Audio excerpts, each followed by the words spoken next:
안녕하세요. 매번 사연 듣기만 하다가 이렇게 사연을 보내보네요. 조금 지난 이야기이긴 한데 오랜만에 동서를 만났어요. 부쩍 살도 많이 빠진 것 같고 얼굴도 푸석푸석한 게 요즘 여간 고생이 많아 보입니다. 처음에는 이 동서가 무지막지하게 싫었어요. 조금 꼴불견이었거든요. 그때 당시 제가 결혼 3년 차가 되던 시절이었고 제 나이가 31살일 때입니다. 남편한테 1살 차이 연년생으로 동생이 있어요. 저한테는 도련님이죠. 도련님이 그때쯤 결혼을 하게 되었습니다. 동서는 간호사였고 그 사실에 저희 시부모님께서 동서를 꽤나 마음에 들어 하셨습니다. 간호사라는 직업 자체가 갖는 이미지가 좋잖아요. 봉사와 희생정신이 강한 그런 이미지요. 저는 아픈 사람 근처에만 가도 똑같이 아파지는 것 같아. 절대 꿈도 꿔본 직업군이 아니라서 그런지 저도 동서를 엄청 좋게 봤어요. 처음 도련님이 결혼한다고 동서를 온 가족들에게 소개시켜준 날이었어요. 간호사라 사람들을 상대하는 직업이라 그런지 아주 싹싹하고 부침성이 좋은 성격이었어요. 제잘제잘 떠들면서 동서의 주도로 식사 자리 분위기도 아주 좋았습니다. 그러다 동서가 저에게 언니는 무슨 일 하시냐면서 개인적인 것들을 물어보더니 제 가족들부터 해서 호구조사를 시작하더라고요.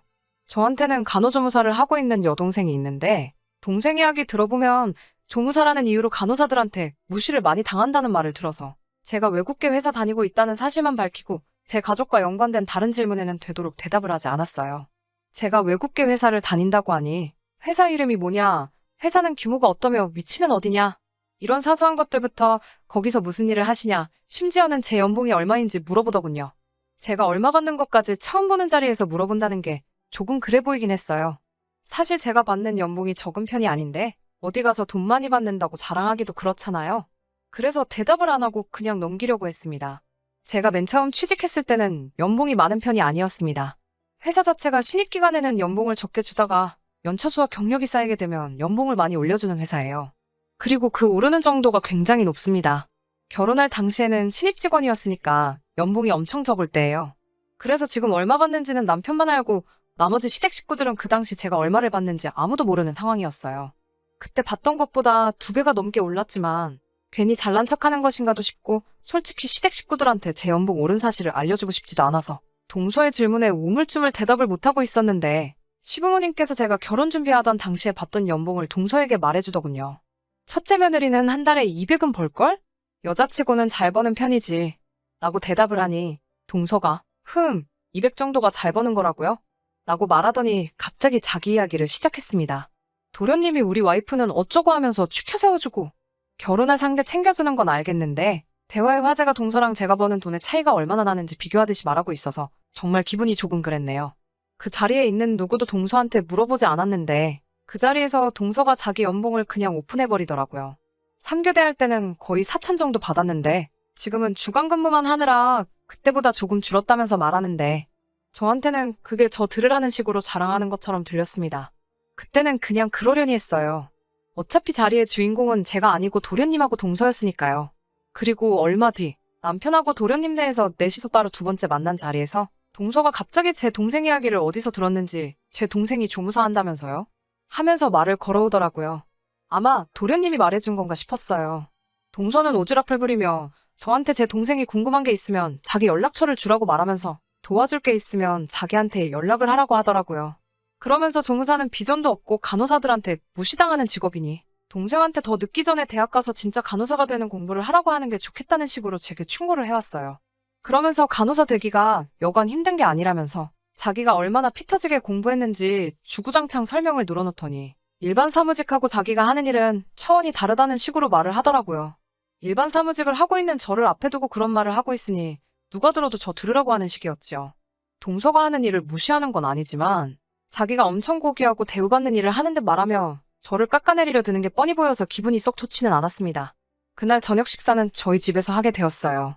식사 준비하는데 동서가 저를 도와주는 것까지는 바라지 않았지만 저희 집안 구석구석을 돌아다니면서 저희 살림들 보고 이건 어디 브랜드냐 물어보고 가격은 얼마냐 물어보고 있더라고요. 얼마 뒤 동서네가 신혼집 집들이를 한다고 저희 부부를 초대했는데 정말 저희 집에 있는 가전들하고 전부 같은 브랜드 같은 모델에서 보란듯이 한 단계 상위 모델들로 장만을 했더라고요. 그때부터 조금 오지랖 부리고 잘난 척하는 동서가 마음에 썩 들지는 않았지만 제가 결혼 파토 낼 것도 아니고 이제 한 식구가 될 사람인데 잘 지내봐야지 하는 생각에 그냥 그러려니 했습니다. 아무튼 그렇게 동서는 한 식구가 되었어요. 그렇지만 동서의 잘난 척은 거기서 멈추지 않았습니다. 시부모님네와 도련님네 함께해서 식사를 하고 나서 제가 계산을 하러 가면 동서가 쪼르르 따라 나와서 자기 카드를 들이밀며 언니가 돈이 어딨냐고 그 돈으로 언니 필요한 거 하시라면서 자기가 계산한다고 하더라고요. 마치 말하는 투가 자기가 저보다 돈을 잘 버는 줄 알고 동서가 아니라 제 형님 노릇하려고 한다고 해야 하나. 도련님네 신혼집이 가까운 편이라서 부부끼리 같이 저녁 식사라도 할라 치면 제가 회사 일 때문에 조금 늦거나 하는 경우가 있는데 언니네 회사는 그 돈 주고 사람 부리면서 늦게까지 잡아놓냐면서 정작 회사 다니는 저는 가만히 있는데 지가 더 열을 내더라고요. 늦게 온 저를 걱정해주며 회사를 까듯이 말하지만 실상은 저한테 그 돈 받고 그 시간까지 일하냐를 돌려서 말하려는 게 너무 티가 났어요. 그날 같이 식사를 하면서 어버이날도 다가오니 시부모님 그때에서 여행도 보내드리고 용돈도 어느 정도 드리자고 했더니 엄청 걱정해주는 표정으로 언니? 여행도 보내드리고 용돈도 드리면 돈이 한두 푼이 아닌데? 언니네 그 정도 형편이 되세요? 라고 물어보네요. 그해 여름은 남편하고 휴가 맞춰서 유럽 여행을 다녀왔어요. 아이 생기기 전에 유럽에는 꼭 다녀오자며 벼르고 벼르다가 다녀온 여행이었는데 휴가 때는 유럽 여행을 가기로 했다는 말에 언니 돈 잘 버나 봐요. 아주버님이 아주 힘드시겠어요. 라고 말하며 빈정대면서 이야기하는데 그러고는 얼마 뒤에 저한테 와서 자기들도 내년에 유럽 여행 가기로 예약했다고 자랑을 하더라고요. 사사건건 저랑 비교하려고 하고 만날 때마다 스트레스 받기는 하는데 솔직히 사소한 거 가지고 동서랑 기싸움 하느냐는 소리 들을까봐 어디 가서 말도 못하겠고. 그런데 가만 생각해보니 이 모든 것의 원흉이 동서가 저보다 잘나고 돈도 훨씬 잘 번다고 생각하는 것 같아서 도련님이나 제 남편이나 직장도 비슷한 수준이고 버는 돈도 큰 차이가 없으니 저를 걸고 넘어지면서 두 부부를 비교했을 때 자기들이 더 형편이 낫다고 생각하는 거라는 생각이 들더라고요. 그렇다고 이제 와서 제 입으로 동서한테 응? 사실 내 연봉은 얼마야? 너보다 많이 벌지? 하는 것도 우스운 것 같고 다른 좋은 방법이 없나 생각했어요. 부부끼리 자주 식사를 하는 편인데 도련님네를 집으로 초대를 했습니다. 일부러 음식 준비는 하나도 안 해놨고 서재로 쓰고 있는 방에 들어가 컴퓨터를 켜서 전년도 연말정산했을 때 받아놓은 원천징수를 켜놓고 9월달 월급 명세서도 같이 열어놨어요. 9월달 월급에 명절 상여금이 포함되어 있어서 실수령액이 평소보다 훨씬 많았거든요. 전년도 원천징수도 비과세 제외하고 5천이 훌쩍 넘는 금액이었고요. 준비는 모두 끝났고 동서가 도착했을 때 아직 식사 준비가 덜 되었다고 하고 좀 쉬고 있으라고 말해줬어요. 동서 습성상 저희 집에 올 때마다 뭐 새로운 거 있나 없나 집안을 둘러보며 여기저기 들쑤시고 다니거든요. 일부러 서재 앞문에다가 이번에 새로 산 명품 가방을 걸어놨습니다. 예상했던 대로 동서가 이거 못 보던 거라고 언제 이런 걸 샀냐고 물어보더라고요. 그러면서 도련님을 부르더니 이 가방 얼마 정도 할 텐데 아주버님 또 큰 돈 쓰셨겠네 하면서 저 들으라는 식으로 조절되고 있더라고요. 저는 그거 이번에 새로 산 거라고 급하게 음식 준비한다고 방 안에 둔다는 걸 깜빡했다고 동서에게 괜찮으면 방 안에 옷장에다가 넣어줄 수 있냐고 물어봤어요. 언니 형편에 이런 가방이 어쩌고 하면서 방에 들어가면서도 꼭 저 들으라는 식으로 가방이 얼마인지 서로 이야기를 하다가 갑자기 두 사람이 동시에 말이 없어지더라고요. 아마 제가 일부러 보라고 켜놓은 컴퓨터를 보고 있었나 봐요. 두 사람이 방에서 나오면서 도련님이 저한테 와, 형수님 엄청 부자셨네? 하면서 왜 말 안 해줬어요? 라고 말하며 나오더라고요. 그동안 동서 자랑에 한마디 해줬으면 싶었던 미련퉁이 남편이 그제서야 도련님네한테 몰랐냐면서 돈 그렇게 벌기 시작한 지 한참 됐다고 아마 도련님하고 자기하고 합친 거보다 저 혼자 버는 게 많을 거라면서 그제서야 제 자랑을 해주기 시작했네요. 동서는 그 상황에서 아무 말도 못하더라고요. 식사 준비 끝나고 밥 먹는데도 무슨 나라 잃은 백성처럼 깨작대면서 먹다가 멍하니 어딘가 응시를 하고 괜히 한숨만 푹푹 내쉬고 있었고요. 제가 동서에게 이거 비싼 고기인데 입에 안 맞아요? 이번에 보너스가 넉넉하게 나와서 비싼 걸로 산 건데 아까 동서가 걸어준 그 가방도 이번에 보너스 받은 걸로 하나 산 거예요. 하면서 자랑을 했죠.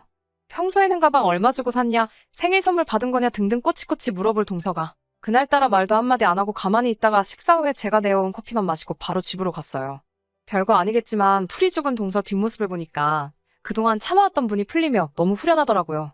이제 어디 가서 돈 얘기나 회사 이야기는 안 할 것 같아서 그것도 너무 좋았고요.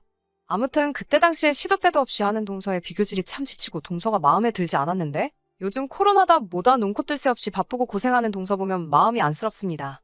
동서가 하는 행동 거지가 마음에 안 들었을 뿐이지 요즘 동서 일하는 거 보면 정말 밤낮 없이 그 위험한 데서 고군분투하고 환자들뿐만 아니라 병이 더 확산되지 않게 정신없이 일하는 모습을 보면 어떤 의미로는 존경스러워요. 저는 정말 죽었다가 깨어나도 못할 일을 저희 동서가 하고 있습니다. 최근에 같이 식사할 때 파견 근무로 돈을 7천 가까이 벌었네 이런 이야기를 늘어놓는 걸 보니 이참에 또 자기 자랑 시작하려는가 싶기는 한데 이번만큼은 동서한테 져주려고요. 지금은 동서네랑도 사이도 좋고 서로 힘이 되면서 잘 살고 있습니다. 옛날 이야기인데 끝까지 들어주신 분들 너무 감사합니다. 좋은 사연 있으면 또 보내보도록 할게요. 끝까지 들어주셔서 감사합니다. 오늘의 사연은 여기까지입니다. 구독과 좋아요, 알람 설정 부탁드리고 더 좋은 사연으로 다시 찾아뵙겠습니다. 감사합니다.